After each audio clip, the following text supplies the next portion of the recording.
Bismillahirrahmanirrahim. Assalamualaikum warahmatullahi wabarakatuh. To all of IIR listeners, you are with me, DJ Irdina, in episode 7, season 2 for FIQH AL SHABAB.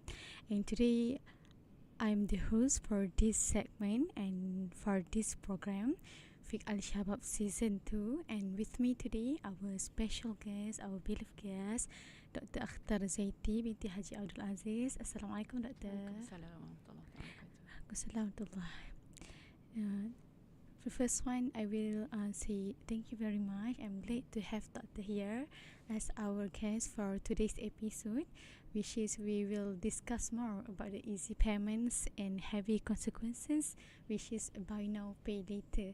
Okay, before we go deep into this discussion and this topic for today, our beloved Dr. Akhtarzaite is an assistant professor here from the Department of FIQH and Usul FIQH, and also Dr. have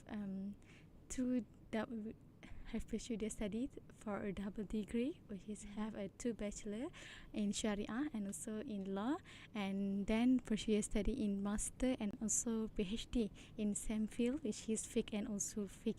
And Alhamdulillah, that is not just being a lecturer here, but also as a Sharia Advisory Council of the Securities Commission Malaysia, and also sits on the Sharia Committee of Prudential, PS and Takaful, and a lot of in the bank management out there. And Alhamdulillah, I'm very glad to have Doctor, and because our topic is main focus for the buy now pay later, which is the main or the new option of payment in this era of the new things that we can use, which is we have a new platform like Shopee. We have a lot of things, a lot of platform like TikTok that we can use to buy something, to have to get something that we want to in our daily life. And also, before we get deep into our topic for today, why do you think that actually buy now pay later service very particularly or very attractive to the younger generation, or especially for the students and the first time earners? Maybe because of the we can just get anything that we want, but we can just pay the after that or after 1 month. Or what is Dr. talk about this buy now pay later?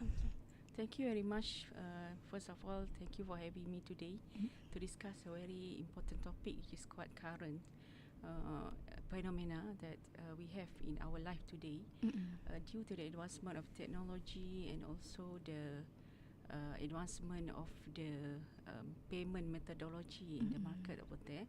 So we have nowadays have a current issue on the buy now pay later, or as the name suggests, you buy something now and you got the item now, but your payment can be postponed to a later date. So this give you a kind of credit to the loan or credit to the consumer in order to buy what they need to buy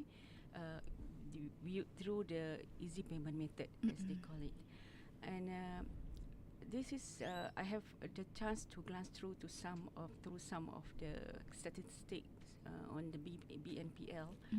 I found out that in Malaysia, it is one of the most advanced payment methods, whereby last year we have recorded 2.5 billion RM value of the transaction through BNPL, and it was expected that it will double by 2030, right? 4.2 billions it is expected to be 4.2 billions by 2030. So it is a huge number, showing a trend among the people to use this method or this facility to make payments. And this also advanced payment which is also contributed by the social media, as you have correctly pointed out, that with every platform offering this kind of facility, TikTok or many others, you know better than me, that offer this one, this product or this facility. And another statistic that I have gone through saying that 2 out of 5 users of BNPL are youth, right? And 4 out of 5 are those from those within the salary of 3,000 below. So it's actually attached to this segment who are youth, and I mean you can say that starters careers just started a career with a salary of 3,000 and below, right? So this alert us of some of the trends of today's life, that when people want to buy, that they use this method, maybe with or without caution, or without knowing, for example, what will be the consequences of this facility actually. So how it offered to the society is actually through three parties basically, right? So the first party is of course the customer, the consumer, or the buyer who want to buy the goods through this method or this facility. And second party is the merchant, the seller of the product, and the third party is the BNPL provider who provide this facility, right? So how it works, when you buy something through BNPL, then the BNPL provider will pay first, right? And then to the merchant, right? And the provider will get some fee from the merchant, right, for this service. And the provider then will charge the customer, or will collect the payments later as agreed between the parties. So this is how it works basically, the mechanism, right? So I think this can provide some background of this product and some important statistic to understand the trend that we have today. Okay, so basically, actually, I will say that most of the consumer or the people that consume buy now pay later is youth, and also that have a salary below than 3,000. I think because of they maybe can afford if we can do it as an installment, right? Because a lot of youth is student like us, so maybe we cannot afford, a total payment or total of the items, but we can do it in installment, or we can pay it not a lot, but by month, right? And because of this, I think because of that, a lot of youth and also the want to start their journey, their job, use or consume this buy now pay later. And but we want to talk about how does actually Islam talk or shape a Muslim attitude towards their financial responsibility and accountability. Because buy now pay later, we can say it is our debt actually, right? So how Islam shape Muslim to handle the financial responsibility actually? I think this is the interesting part of BNPL. So it is for me, it is a kind of double-edged sword. I mean, it can work in your benefits, and in the long run, sometimes if you are not careful, it can be very destructive to your financial health in future. So Islam allow that, right? So the longest Quranic ayah in the Quran, in Surah Baqarah, at the end of Surah Baqarah, saying that from this ayah we can understand that indebtedness is allowable. Where Allah says that if you enter into a transaction to the future, forward into future, to liability in the future, you have to put it in writing. So we can understand that indebtedness is permissible, right? But it is not to be like a habit. We cannot habitually in a debt, right? It is not allow without any restriction, right? Of course, indebtedness with interest is riba, and it is heavily prohibited in Islam. If the indebtedness in Islam is actually with the spirit of helping. The one who give the loan to the other party is to help that other party who is in need, and the one who take the loan, he's actually taking the loan because he has the needs to take that loan, right? So this is what Islam teach us, that of course because you are helping your brother in need. So therefore, when you give the loan, you forward the loan to other, you cannot charge interest because you are helping. If you are charging interest, you are not helping, right? And also, it teach also to the one who asks for the loan that if you don't have any need, I mean pressing need, then it is not advisable for you to take the loan, right? Umar bin Abdul Aziz, one of the caliph of Umayyin, is also said as the fifth Khulafa Rashidin. He once said that, can I quote, "Ad-dain loan, zullun bin nahar, wa hammun bil layl." Ad-dain, debt, is zullun bin nahar. It is a kind of disgrace, disgrace during the daylight, during the daytime, and hammun bil layl. It is worries, it is restless in the night. So saying that is the effect of a loan actually, that it can make you, I mean, you will be disgraced to face the community because you are indebted. And also during the night, you will be thinking about how to pay about your loan. Your loan is burdening you now, right? So this is actually situations that we should avoid to happen in future, right? And also, the Prophet Sallallahu Alaihi Wasallam, the hadith. This is one of the hadith. The Prophet said, "La tukhifu anfusakum ba'da amniha." Don't make yourself scared after you are already secured the peacefulness, right? Don't make you put yourself in trouble. You need to say, don't put yourself in trouble after you have secured the peacefulness. Qalu wa madaka. The Sahaba asked, what is that actually? What is the situation? Ya Rasulullah, qal ad-dain. So dain, I mean securing a debt without a need is actually putting yourself in trouble, right? So this we can understand from this is that taking debt is actually allowable, but in certain situations. So coming back to BNPL, right? So BNPL, if taking a loan, right, in order to get that items or the merchandise that we need to buy, right? So here we can implement this concept. We take BNPL if we really need.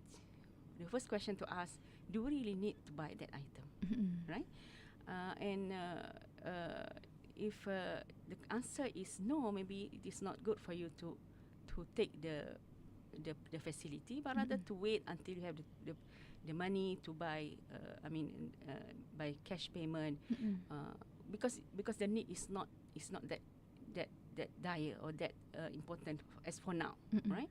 But maybe in sometimes you need that items. For example, student need to buy a laptop, not a luxurious phone.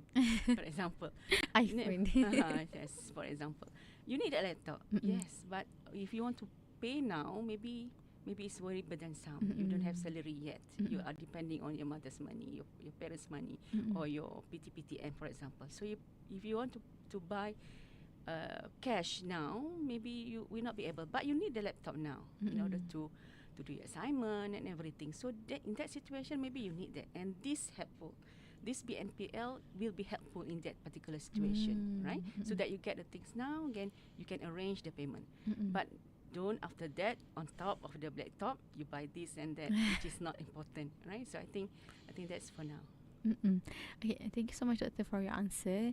And actually, we can look actually the hype in the social media about the buy now pay later, and a lot of actually application that offer the buy now pay later to the youth, and actually for the students and all the people that need in for do the installment and so on. And like Doctor said, buy now pay later will be a positive way if we look as something that we can be something that need, or something that can help us if we want to we want to buy something that very important to our life, you need our now. daily, you need now. Yeah, because we cannot like a student, right? And maybe as a as a person that maybe need maybe a car or a house, okay, and then they have to have the car now for their family, but cannot pay all the price of the car. So because of that, they are want this concept to in their how to their pay their car or their house. And because of that, I think actually I'm very honor and very want to discuss about this topic, because I see I'm the one of this consumer as a buy now pay later.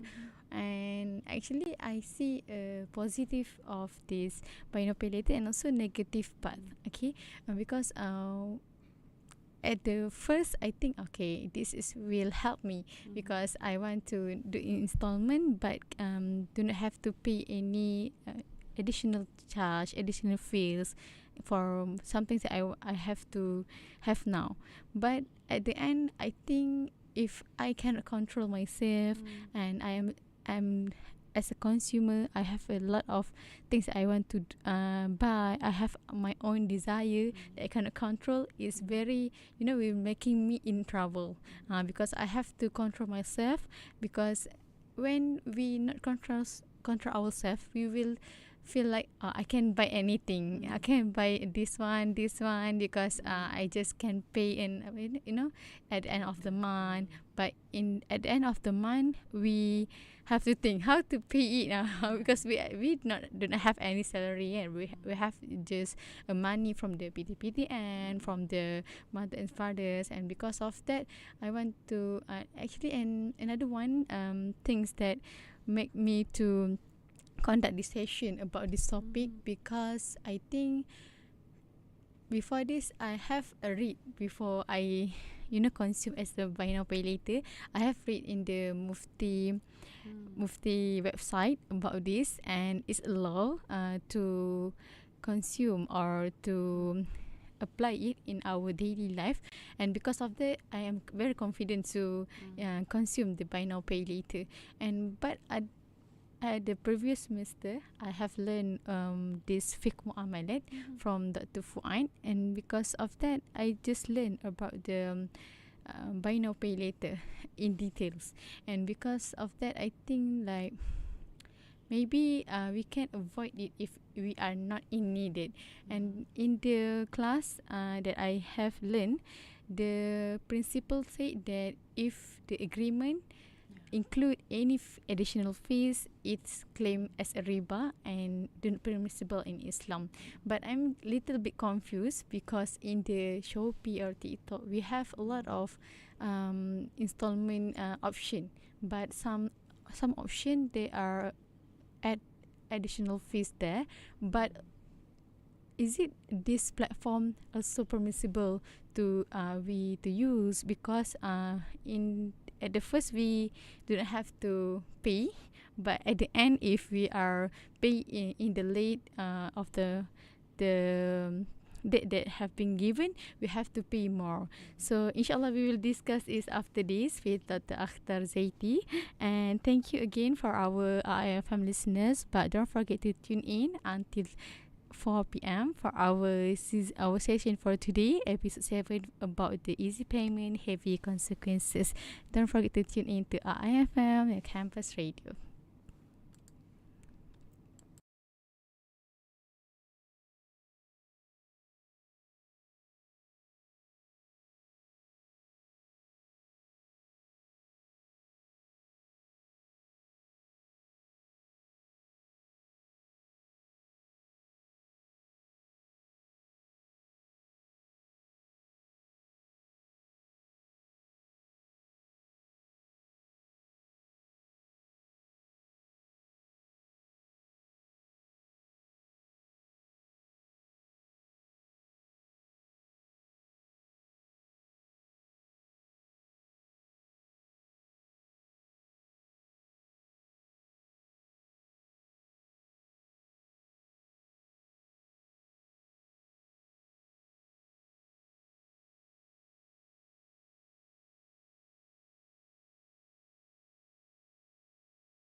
Bismillahirrahmanirrahim. Assalamualaikum warahmatullahi wabarakatuh. To all of IUFM listeners, you are with me, DJ Irdina, in our episode 7, season 2 of FIQH AL SHABAB with our beloved guest and respected guest, Dr. Akhtarzaite, as our guest for today's episode. And I've mentioned about our title. Our title for this episode is easy payment, heavy consequences, and about the buy now pay later. And we actually have talked about how Islam shaped Muslim to control or towards their responsibility, towards their debt responsibility. And actually, how can Muslim today, as a youth or anyone that consume buy now pay later, or how they can differentiate between financial necessity and unnecessary lifestyle? Because we have a lot of viral video or hyped items that maybe we just scroll and we want to buy it, but we have to know, is it we have to buy it or not. So maybe doctor can give to our listeners how Muslim youth today to differentiate between these two. Okay, so I said before that BNPL is actually an item which double-edged sword. Mm-mm. It can work either way, right? It can be beneficial, or it can be very harmful, right? If we are not careful, if we are not using that with caution, right? As I would like to highlight before I answer the question that you mentioned just now that if you want to buy a car and you need a car now, and house, you need the house now. I think that is not within the area of BNPL. BNPL is actually for those, not so expensive items, small items, which you can make the payment within 1 year, below 1 year. So that is BNPL. So as for items like car, house, which need more than 1 year to be paid, and the item might goes up to hundreds of thousands, that is not the area BNPL is applied, right? So that here is the difference actually. When you go to the bank to acquire the financing for buying a house or buying a car, you will be scrutinized, right, according to the credit score, right? Meaning to say that the bank, before give you the loan or the financing for car or house, of course they will go through the credit analysis, credit scoring, whether you are eligible to be given the loan or not, or the financing or not. So the bank will not give financing for those who, in the opinion of the bank, cannot afford to buy, right? Cannot afford to pay in the future. But this credit assessment is not there in BNPL. Anyone can be given the credit. Even unemployed, right? Even unemployed. Even you don't have any cash flow income, stable cash flow or income or salary. That's why as long as you have identity, you can be identified. You have a debit card at least. Then the BNPL providers will just give the loan without making any further check into your credit assessment. So that is actually one of the dangerous side of BNPL, because the BNPL provider, they need to get as many customers as they can, right? And the merchant also, they need BNPL, because by having BNPL they can sell a lot, right? So those items without BNPL, maybe they cannot sell, and by having BNPL, their graph can skyrocket because everybody now can afford to buy, right? So it is needed by both of the providers, by the seller and the BNPL provider. But here, we as a consumer, we need to be very careful, right? We have to use this as with other items as well. We have to have knowledge, right, in doing something. So you need to, of course, before you buy something, you need to ask, this is a need or this is a necessity, all right? If there is a need, maybe there is a room for you to proceed, even though it is with BNPL. If it is a luxury, it is not a need, but it is a want, nafsu, right? A want only, good to have, but it's not a must have, but good to have. So here, the area where people are trapped, because the nature of BNPL is small item, but small item, if it is accumulated, it becomes big. Right? Yes. Might be beyond your capability. So my advice, if you want to use this platform, you ask first, if without BNPL, will I buy? Right? Will I buy this thing if there is no BNPL? If your answer here is no, then maybe it is a sign to step back, not proceed with the BNPL. But if say for example, the answer is that even without BNPL, I will buy because I need. So this is a sign that you really need, right? So this is the first question. And the second question, whether you really need that item or not. So for what purpose? And look into the term of the agreement, because in the market we have both conventional BNPL and Islamic BNPL. Right. For Islamic BNPL, maybe the charge will be different, right? And for conventional, there is nothing to prevent them so far from charging if you make late payment.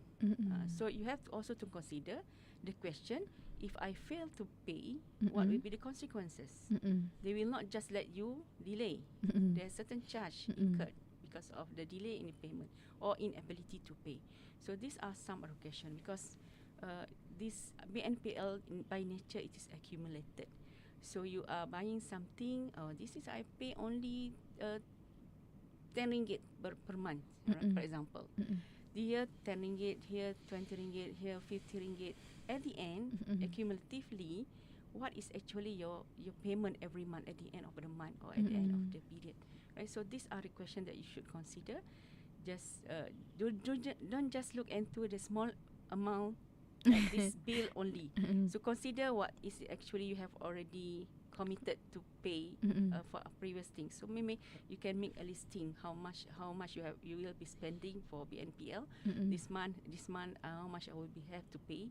So consider where I should have this money to pay, whether I can afford this payment or not. So I think these are few questions that we must ask before we proceed with this. Okay, like Dr. say, the car or the house is not in the buy now pay later, because it's have something that's not mesh or not aligned with the meaning of the BNPL.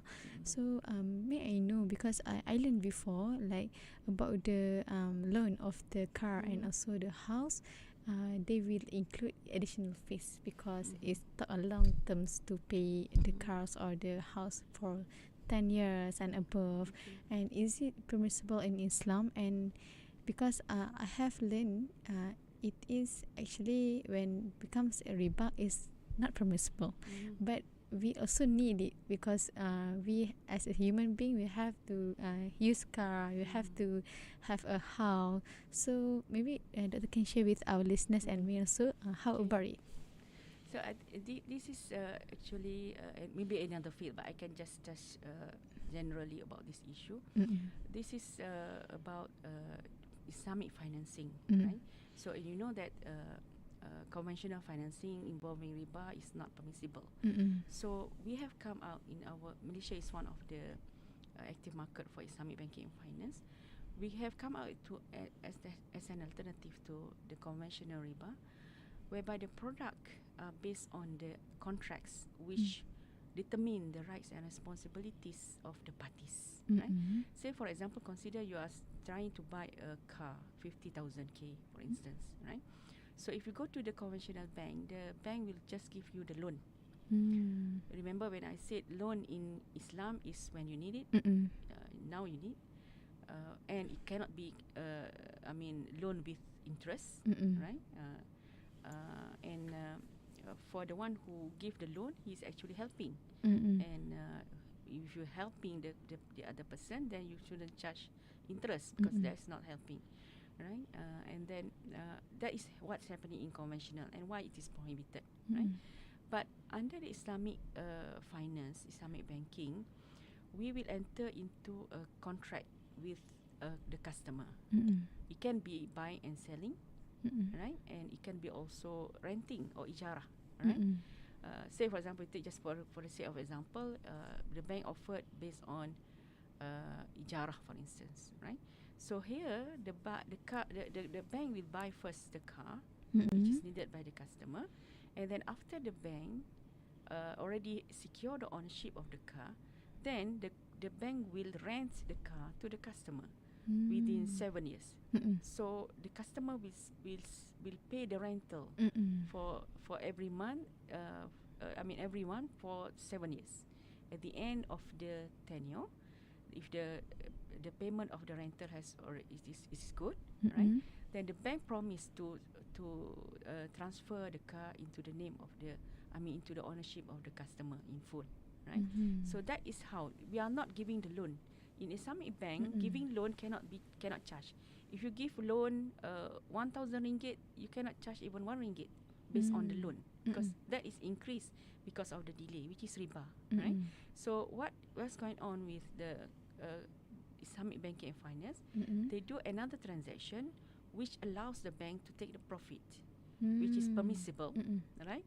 Rather than to just charge the interest on the loan given, right? So when the bank collect the money from the customer, it's actually because the customer is renting the car which is owned by the bank, right? So this is one of the structure lah. There are many other structures, but one is famous for car financing is actually ijarah.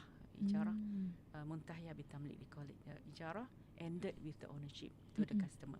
So that is for the financing. So how to answer your curiosity, how this can be done, right? And Allah said, wa ahallallahu al-bay'a wa harrama riba. Allah said buying and selling is permissible, and riba is haram, right? And maybe people will see that it's a very thin line between the two, but it's actually a big thing, because in Islam, any change of hands in terms of money will need some akad. So if I say, for example, I give you some money, when I advance you some money, you need to know what is actually this. Is it a loan? Is it a sadaqah? So we need to know that, because what happened after that, the right and responsibilities of the parties will very much rely on what is the type of contract you entered into. So you just cannot give the money, for example, to the other friend, for example, without knowing what is actually the contract. So we need to know the contract, because the contract and agreement between the two parties will determine what will happen in future. So that is for financing lah. Basically, it is I think you need another session for that. To go deeper in that discussion, right? Okay, but thank you so much, Doctor, for your answer. And now I think I get what is mean by different between the conventional and Islamic banking in terms of give a loan or ijarah for the car and also house. And actually we know nowadays we have learned, or we have we know that have an ongoing debates about this buy now pay later in the a lot of website of the mufti or the fuqaha about this, regarding this Sharia compliance about the buy now pay later. And maybe Doctor can elaborate on some of the major fiqh that concern involve that measure that we can took as our to apply in our daily life.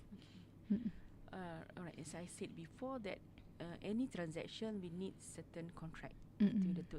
If it involve a change of hands, transfer of money from one party to another party, we need to know what is actually the contract. Alright, so basically, as I said, that now we have both conventional and Islamic BNPL. So if it is the term, we found that it is Sharia compliant BNPL, then it indicates that all the Sharia requirements will be fulfilled, right? So what are the major fiqh issues involving this kind of product? So the first one is the contract use, right, in order to offer the BNPL, right? So Bank Negara also has already issued fatwa or resolutions. There are two conditions mainly for permissibility of BNPL, or maybe 3, right? So the first condition is that it must be offered based on Sharia compliant contract, right? So here the Islamic bank can have at least 2 options, right? In order to structure the product according to the contract of loan, right? With ujrah, right? What does it mean? So when the customer made the purchase, right? The bank or the Islamic BNPL provider will give loan. You know, remember, loan cannot with interest, cannot bear any interest, right? So say for example, the BNPL provider provide 500 loan in order to buy, right? So this is the purchase price of the good. The 5,000 paid as a loan, but it is paid to the merchant or the seller, right? So this become a liability of the customer to pay in future, right? So the BNPL will collect this 500. Then what is the benefit for the BNPL provider?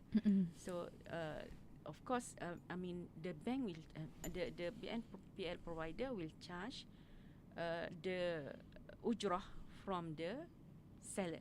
Right? The ujrah will be collected from the seller. Right? So that is the income for the for the BNPL provider. So you are not the one who paid the charge, but the merchant will pay the ujrah or for the service given by the BNPL provider. So that is Sharia compliant, because when you give the service, you can charge a fee on that service, right? So this is how the BNPL provider will get the income, right? For the conventional, they can also charge interest if you make late payment, right? So for Islamic, you cannot charge interest on loan. You cannot charge interest because of the late payment. But the Bank Negara allow for the LPC or late payment charge, just in order to cover for the actual loss of the BNPL provider. Say for example, because you make late payment, the BNPL provider has to make some other additional works in order to claim from you. So that only, cannot charge more than that, right? So that is to just to deter the market from purposely delay, because this is Islamic BNPL. If I delay, they cannot charge me. So I just ignore that. So to discipline the market, the Bank Negara allow to charge the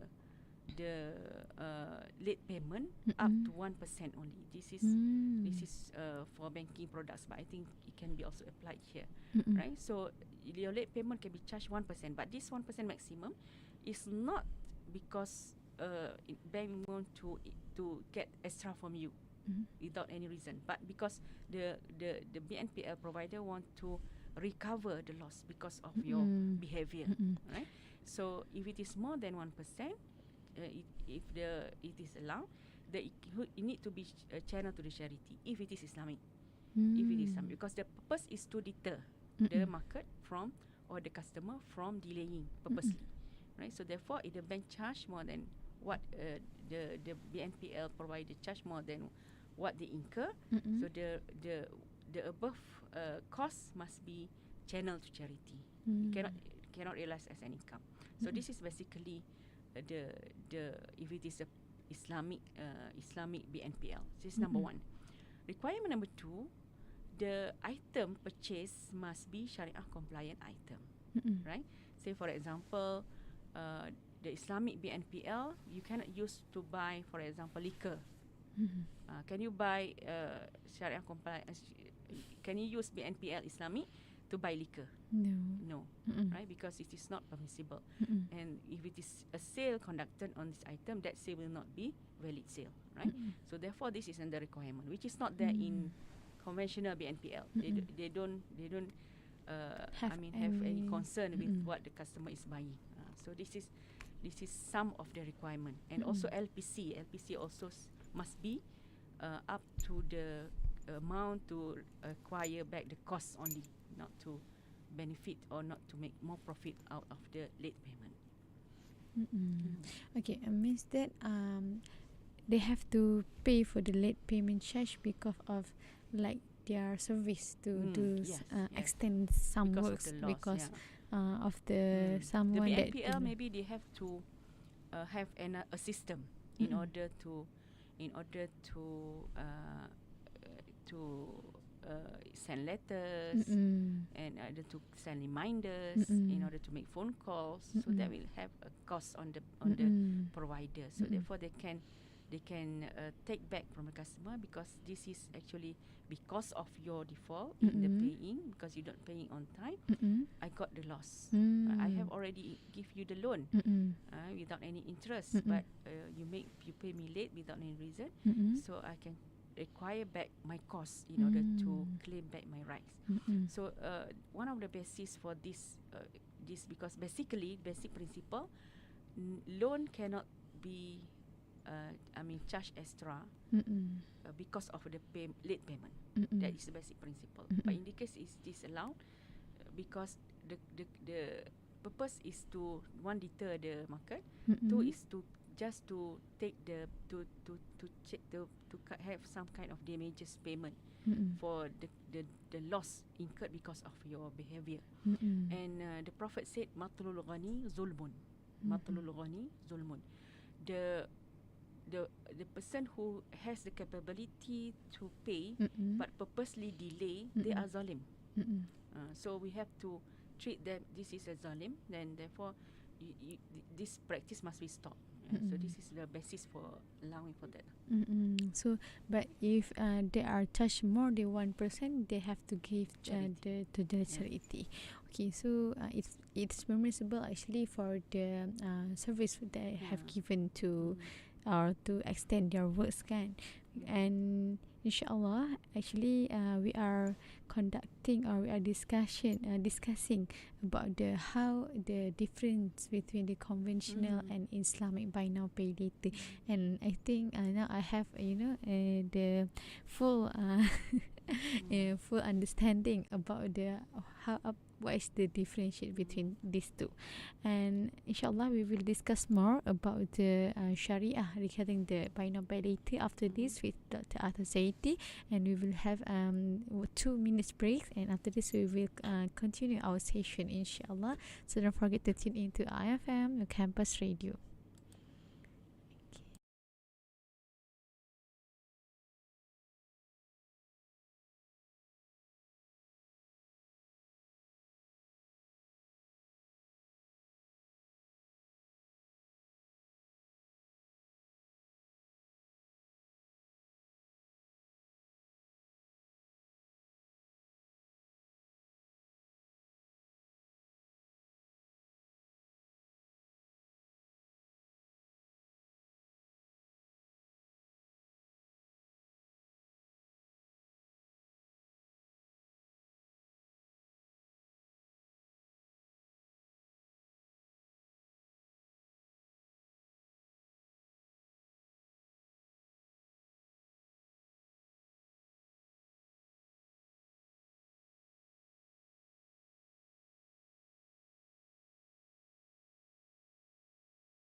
Bismillahirrahmanirrahim. Assalamualaikum warahmatullahi wabarakatuh. To all of our IUFM listeners, you are with me, DJ Irdina, in our episode 7, season 2 of FIQH AL SHABAB.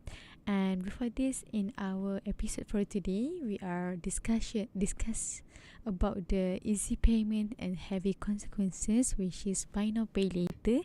And we are talking about what is actually buy now pay later and how we want to be a Muslim that actually can differentiate between our necessity and our need. And we also have discussed about the different between the buy now pay later in the conventional and also Islamic. And now actually we want to talk about as a consumer or in the consumerism. We may Dr. give to our listeners your opinion. Is it the normalization of buy now pay later reflect a deeper issue of consumerism and instant gratification within modern society? Because as a consumer, we think sometimes that items is our needed, but if we do a recheck, actually we can delay for it, and we can maybe after we get the salary we can just buy it when and actually we do not need buy now pay later, but because of we think this is the easiest way, so because of it we consume it because of our desire. So maybe Dr. give can give your opinions to our IFM radio listeners, inshallah. Okay. I mean, I have repeatedly said before, BNPL is double-edged sword. Can be either way, right? But here, knowledge is very important, right? To regulate our behavior. So I'm talking about the how can we differentiate between needs and wants, whether it is urgent need which is needed now, or it can be postponed to a later date when you have the money. And I think we have seen that the trend is actually, especially among the youth, and the youth, they are our future generation. So when they are, indulge in this kind of practice from the young age, they will bring this practice up. In their future, and this also will be bring down to the other generation, right? So I think education is very important in this aspect. In this case, the financial literacy, right? So we need to when we do this transaction, or we want we want to use this platform, we must use that with knowledge, right? In terms of the consumerism as well, right? So we need also to train the young generation how to deal with this new phenomena in a good manner, in order to serve our own benefits, not on the other hand, right? So in this case, I think in some of the advanced countries, they have already put the regulation on BNPL, because BNPL is something new, right? Our country maybe is one of the countries who look forward into this in order to protect the consumers, whereby I think last year we have at least 2 regulations from the authority. The first one is the Consumer Credit Act 2025, very new. It was gazetted at the end of the year, 31st of December 2025. Last year, very new, right? So this is an act of parliament, right? So this Consumer Credit Act 2025, it is an act to provide for the establishment of the Consumer Conduct Commission. So this is in order to protect the interests of the credit consumers, to regulate the supervision of the contractual, conventional or Islamic credit business.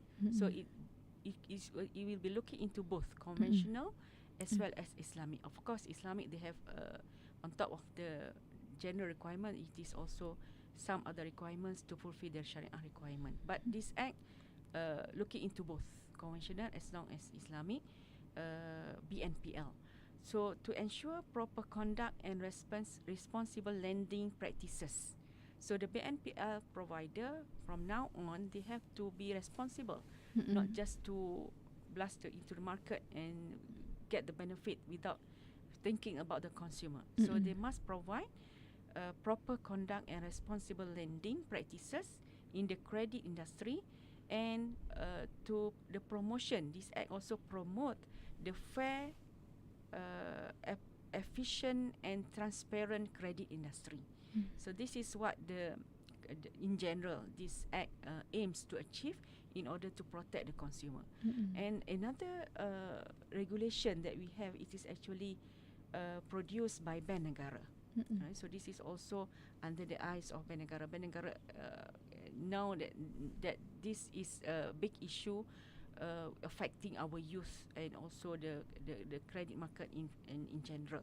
So last year as well, in September if I'm not mistaken, the Bank Negara issued a policy document on personal financing 2025, personal financing, which will be effective from 1st January 2027. It's very new. It is not yet effective. It will be effective in January 2027 next year, right? So in the describing what is the purpose for this policy document, this is because of the emergence of new financing product that give the appearance of affordable borrowing. The word used is appeared to be affordable because it is small amount, very attractive, right? So they are referring to BNPL, part of it. They are referring to BNPL, but actually encourage the imprudent accumulation of debt. So this practice encourage imprudent accumulation of debt that financial consumers cannot really afford in future. So this is what's stated in the policy document. So therefore, they put some regulation for the issuers of the BNPL, whereby one of the requirement is to, previously I said that as long as you are somebody having an IC, having at least the debit card, then you can get the facility. But in future, after this policy document effective, the provider must have further inquiries into the prospect customers before you offer the product to the customer. You have to at least have some check on the credit history of the customer or the consumers. So must at minimum must consider the consumer's repayment history on existing facilities. Before you give this facility, you have to check the track record of the consumer, right? Then only you decide whether to give the loan or not, right? The other, or that is at the minimum, or other recurring payment obligations. Say for example, such as utility bill or telecommunication bill. Meaning to say that BNPL providers must look first whether this person have debt in their utility bills, electricity bill, telephone bills. If they are, making delayed payment in their utilities bill, that is a sign that is actually he is not or she is not eligible to make the payment. So maybe this will give some kind of responsibility on the providers before they just offer the facility to anybody, right? So then also they're also talking about the LPC. LPC, as I said before, for Islamic cannot more than 1%, right? So this policy document seek to apply the same for the conventional as well, in order to protect them. This is the beauty of Islam, which is also can be extended to the conventional BNPL. They also have to regulate the charging of the LPC, so they have some limit at least on that, so that the customer to be customer will be protected. And another interesting point on this, I'm not sure this is for the policy document by Negara. So in this policy document, they said that the history of payment in the BNPL will be recorded. Previously, if you do the BNPL, no one knows. Right? No one knows you have a lot of that. It will not be recorded. for now. But by having this policy document effective 2027, so you have to be beware on this. Whatever your BNPL history will be recorded in your SICRIS, which will affect you in future. So this gives you something to think before you make the. So I think this is some of the effort by the government in order to regulate this market, so that only those actually need and eligible can use the platform, not for everybody, because the purpose is not to restrict you from benefiting, but the reason is to protect the customer or the consumer. I think this is important regulation from the regulators in order to regulate the market. Actually, it's good a step from the government because like I said before, for the buy now pay later, anyone can use it, anyone can consume it, and also now you may think before you proceed because of the consequences that because we will think if we cannot afford the debt, we will having trouble in the maybe after that maybe we now want you to, are as students, you excessively without knowledge use the platform. You don't really bother what will happen in future, as long as you get the items now and you can use the item now. Then by having this, I think you will think, what happened if I cannot pay and the record is there? If I want to get a job, maybe there will be a problem.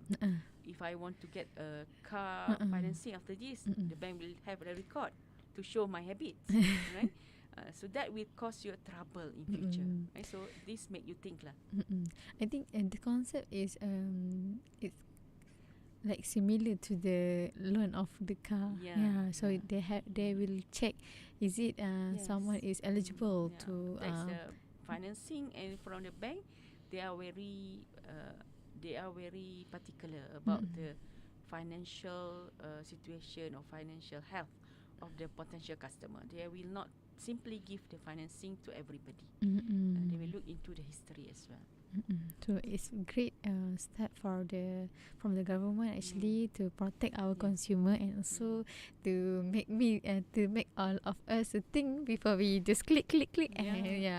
Okay.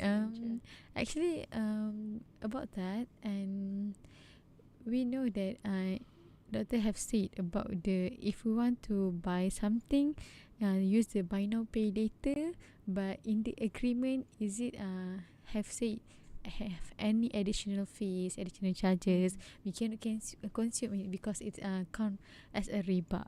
But how if we are not intention to make a payment late, so we don't have to buy any to pay any additional charges or fees. So we think that is it okay because we do not pay any extra, right? But I just read have some scholars say that there is can in Islam, that is permissible in Islam, but in some scholars say that it's not permissible in Islam. So maybe Doctor can share with our listeners here, is it maybe they have a same trouble or same things that in their mind about this buy now pay later. If I can rephrase your question, if we take the facility, right? It is conventional. Let's say it is a conventional, right? So you said that I will be able to pay on time, so that I will not pay the interest, right? So therefore, it is non-interest involved. Right? Can I take that? Right? So that is a question. So this is also discussion held among the scholars with regard to credit card before. Before we have the Islamic credit card, with certain contracts that used for in order to offer the Islamic credit card. But I'm talking about at the beginning when there is no facility Islamic credit card, but we only have conventional credit card, right? So one of the question raised is that how if we take the card first, right? Because the credit card, if you pay within the grace period, you will not pay any interest. You will be paying the same amount. So it is no interest involved, right? But that's why some scholars say then it is permissible. If you can ensure that you will be able to pay on time, then it is permissible, right? So this is one opinion. another scholars, another opinion, because at that time we don't have alternative, and we need to use the card, especially when traveling, right? So that's why some scholars said that okay, you can take, but make sure that you will not pay interest by paying on time, right?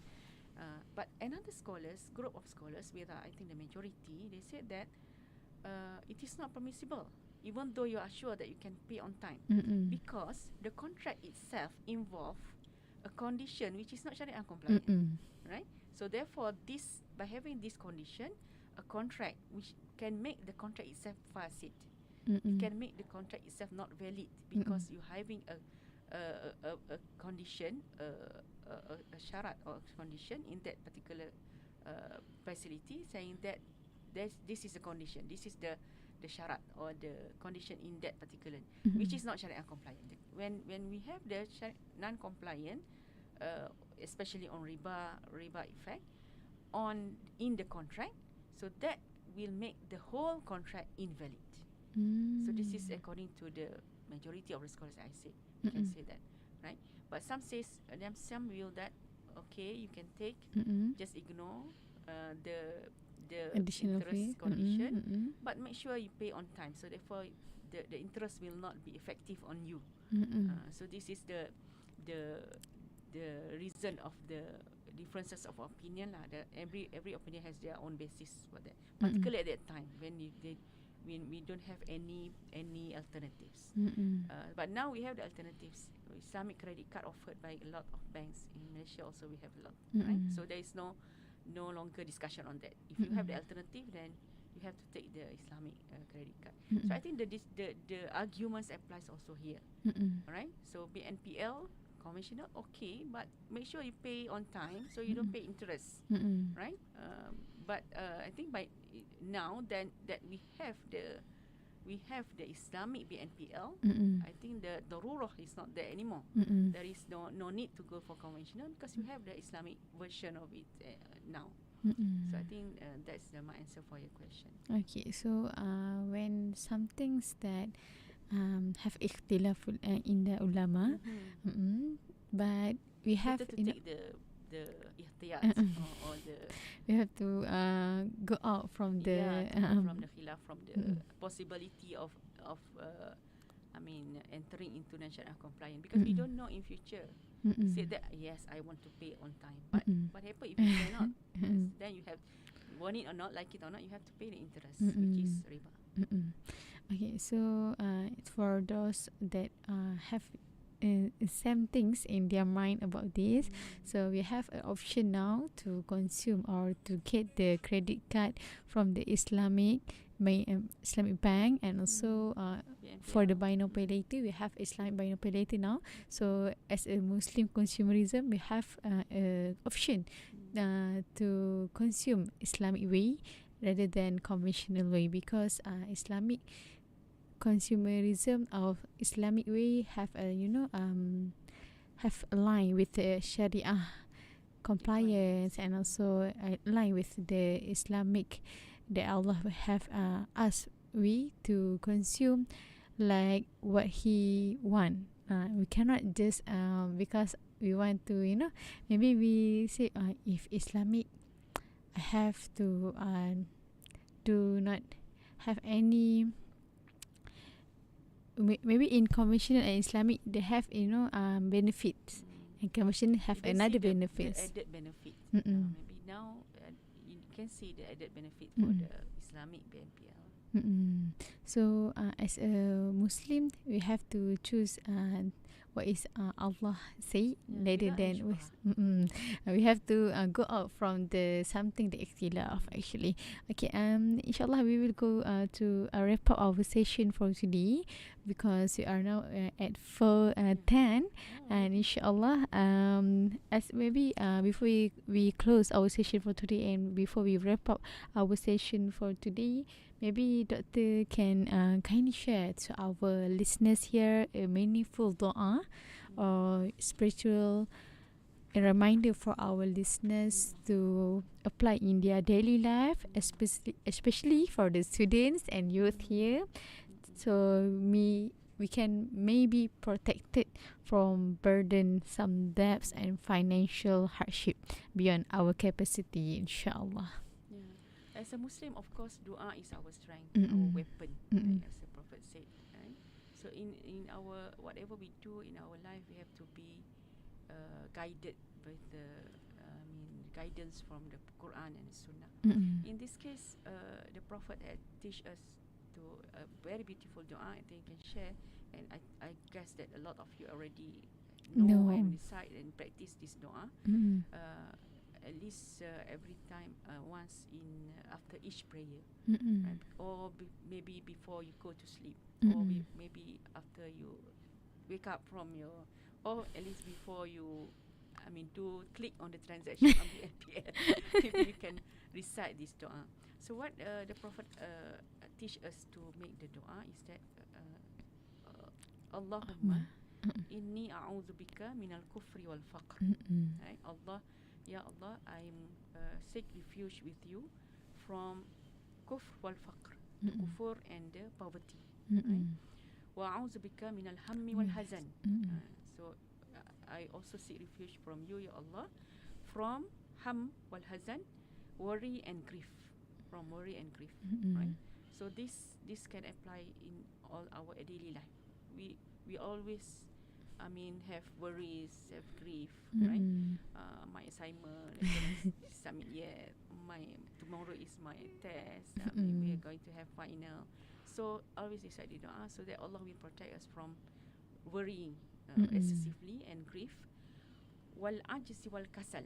Also seek refuge from Allah. Al ajz wal kasal, the incapacity or weakness, and kasal, laziness. Mm-mm. Lazy is our enemy, so we have to seek refuge from Allah so that we are not becoming lazy. To come to class, Mm-mm. to read the books, to read the discussion and whatever. Mm-mm. So we seek protection from Allah from kasal, Mm-mm. from laziness. Mm-mm.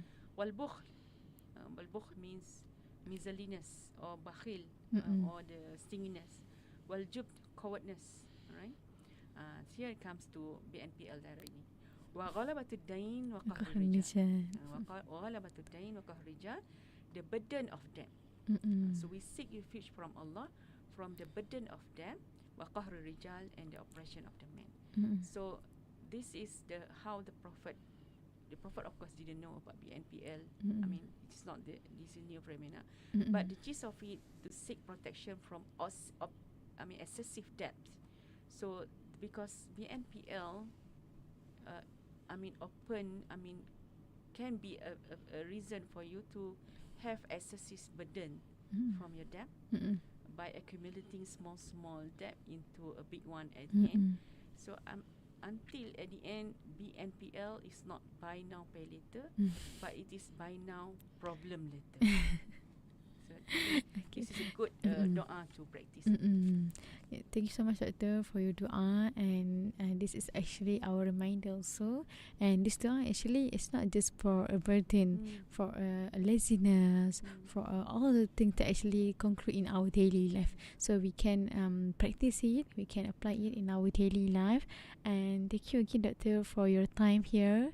I'm so glad to have you, and I think I'm inshallah have a better understanding about the buy now pay later, and also for our listeners, inshallah they also have something new, learn something new from this discussion.